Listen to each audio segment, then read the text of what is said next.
Improvised Recipes. What Diaphora Company cooked up without too much dough. Published June 11th, 2023 by Zachary Newell. Diaphora is becoming Diaphora, we told them. By that I mean the slogan of Diaphora Company in one of its several iterations over the past 8 or so years, the variations of which one could track from the changing URLs of content shared to our Facebook page.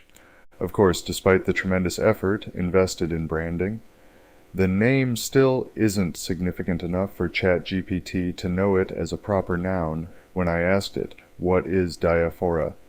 It replied, quote, "I apologize, but I couldn't find any specific information about Diaphora that relates to a well-known concept or term.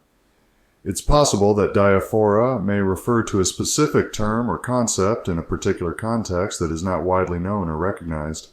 If you could provide more details or context about what you are referring to, I'll do my best to assist you further."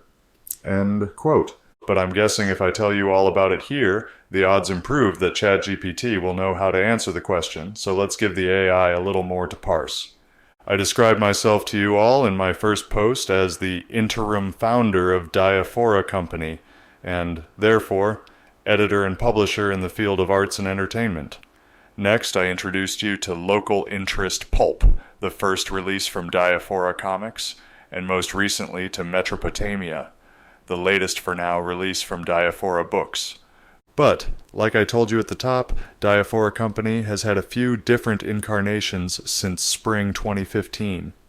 So, let me tell you all about its origins, when 5 or 6, maybe 7, humanities students from the University of Minnesota, most of them classmates from creative writing class, decided to start an online literary journal. As one would expect from some insufferable undergraduates, we found it fitting to plan our launch at Maps Coffee, which I understand is, at that location anyway, now as defunct as our journal, for how the name could stand for a misspelled reference to 1,000 plateaus. Our appreciation for critical theory was made clearer in our December 2015 manifesto, which for now lingers here. Maybe still not clear enough, of course. I've declined to review it today, believing I remember well enough the inspiration for whatever it says, embedded as it is within the name Diaphora, which, when uncapitalized, ChatGPT could define a lot better. Quote, "In rhetoric and linguistics, Diaphora refers to a figure of speech or a linguistic device used to emphasize differences or distinctions between similar or related words or phrases. It involves the deliberate repetition of words or phrases with slight variations in meaning or emphasis. Diaphora is often used to create a rhetorical effect, draw attention to specific aspects, or highlight contrasting elements within a sentence or passage. By repeating and modifying words or phrases, Diaphora can convey shades of meaning, evoke emotional impact, or enhance the overall impact of a message. Overall, Diaphora is a rhetorical device that plays with variations and distinctions to emphasize differences and enhance the effectiveness of communication. It helps to draw attention to specific aspects and create a more nuanced and impactful message." End quote. E.g., the slogan mentioned above, "Diaphora is becoming Diaphora," itself an example of Diaphora. In studying the differences between narratives, we believe the distinctions and variations across the domain of human experience would reveal further depths within it. Establishing a journal dedicated to examining the gaps between our species' individual perspectives, we hoped, would inspire writers to submit essays, fiction, and poetry that enhanced our readers' understandings of the complex of cultural contingencies into which we all find ourselves thrown. By showcasing the nuances, variations, and subtleties between the narratives through which creators reflect the image of society upon their audiences, we believed we could promote a deeper understanding of their meanings and functions of the narratives today coursing throughout society itself. Because neither meaning nor interpretation are ever stable, we believed in both the principle and the practice of maintaining fiction as a field for staging and experimenting with the differences, variations, and distinctions, either conscious or unconscious, structuring the context in which a narrative takes place. Closely examining these differences, then, enriches readers' capacities for interpreting the meaning of society's broader narratives, which in turn develop in complexity and in fidelity to the world, and become more capable of revealing truths yet unknown. Maybe you can tell, but I think that all owes some debt to Umberto Eco. But regardless of its debts, it seems to me still like a noble aim, and one which I continue feeling tangible pleasure in satisfying. As I wrote in the case of local interest pulp, helping anyone locate oneself once again in what I might call a wild world, to repurpose another brilliant thought of Allen's, looted here rather faithlessly, leading readers in the direction of, quote, some radical primality. That sounds like a worthy accomplishment. End quote. That brilliant thought from Darren Allen is worth mentioning here in more detail, since the particular sense in which he refers to the world helps illustrate the broader narratives of society towards which I gestured above. Quote, few have the courage to let themselves go. It feels like death, but also there's just no purpose to the selfless experience, to experiencing the quality of the other, which is why it is so threatening to the cult of utility we call the world. The reason that the system has to rely on tests, facts, proofs, degrees, certificates, graphs, and spreadsheets to make its decision is not just because it is as inherently undiscerning as the result-driven minds which run it, but because it is a data-crunching, quantitative mechanism. It has to assess the other as a thing comprising discrete features which are processed to produce manageable outputs. Quality and character and tender sense, with the moral imperative that empathic quality leads to, just get in the way. Quality is just too slow, too strange, and has a nasty tendency to make ethical objections to perfectly logical decisions. End quote.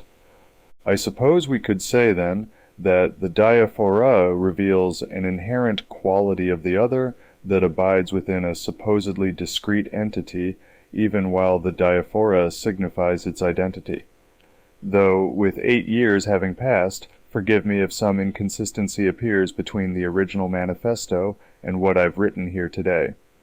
Of course, that shouldn't matter, because the literary journal folded almost as soon as it started. The online post lasted maybe a year. We didn't print a single issue, though I threaten from time to time to publish a collected volume. Just as well, you couldn't expect anything more from a handful of college students distracted with meeting the world's demands. Meanwhile, others have done it better. Analogy, for example, outlines a similar philosophy, with its editorial board writing that, quote, the analogical mind underwrites language itself in every insight and significant discovery ever hit upon by the most revered poets, philosophers, scientists, and inventors in history, end quote. Accordingly, they argue, quote, analogy lies at the heart of all our cogitations and slips past our consciousness, shaping the paradigms and frameworks that inform our worldviews, end quote. In the meantime, what started as a literary journal developed into an upmarket publisher, and, in time, we hoped anyway, production studio, through our work with local filmmakers on projects like Flyover Cities.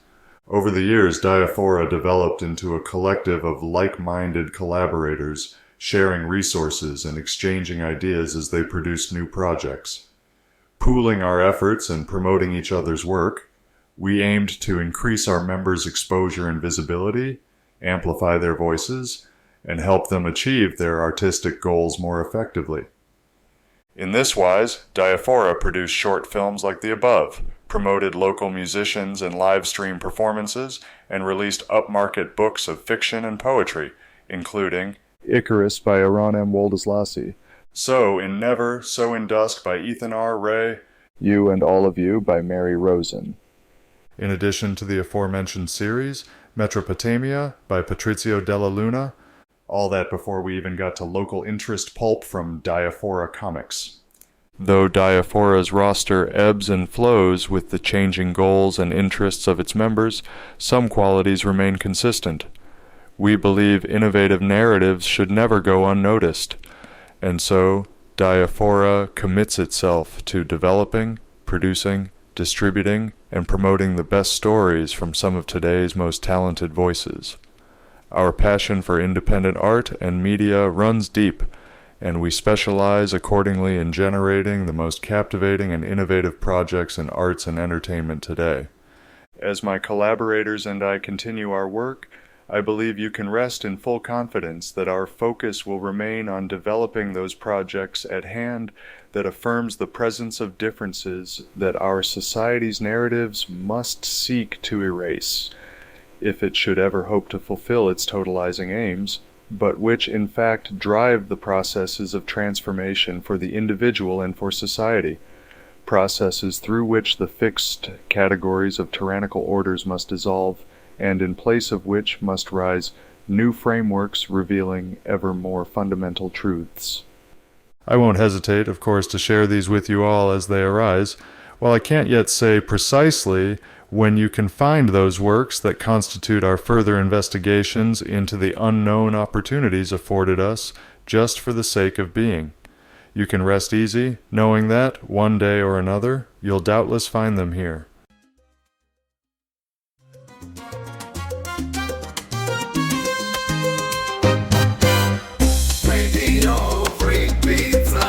Radio Free Pizza is a reader-supported publication and listener-supported podcast.